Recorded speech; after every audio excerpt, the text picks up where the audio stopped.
A sea of protesters gathered around a national monument to vent their anger at Jakarta's governor known as Ahok.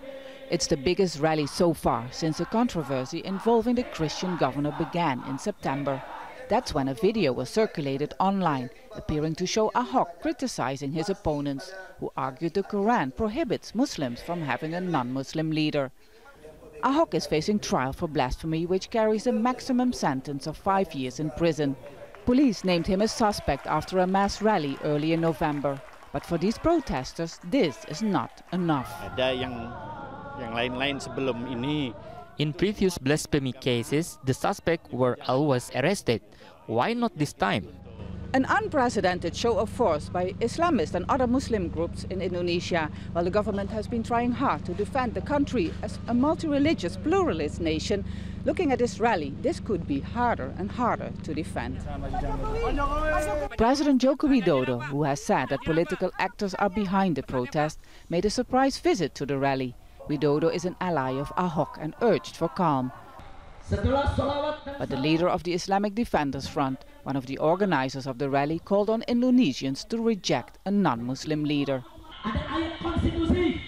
If our constitution is against the Quran or the laws of God, or if it clashes with the Islamic law, then Muslims are obliged to reject this and follow God's way.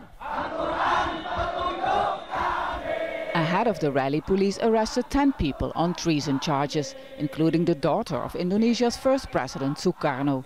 Analysts say politicians are using religious sentiments for their own political gain, ahead of Jakarta's governor's elections in February. But it is a very convenient issue for political purpose.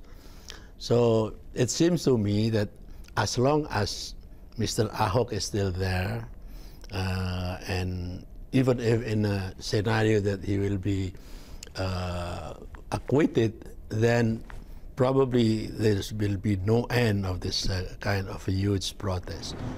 Ahok has gained popularity for his policies to end flooding in the capital, improve roads and facilities and combat corruption. But since the accusations that he has insulted Islam, his approval ratings have dropped. Despite the mass protest and the trial he is facing, the incumbent governor continues to campaign for re-election. Stap Vassen, Al Jazeera, Jakarta.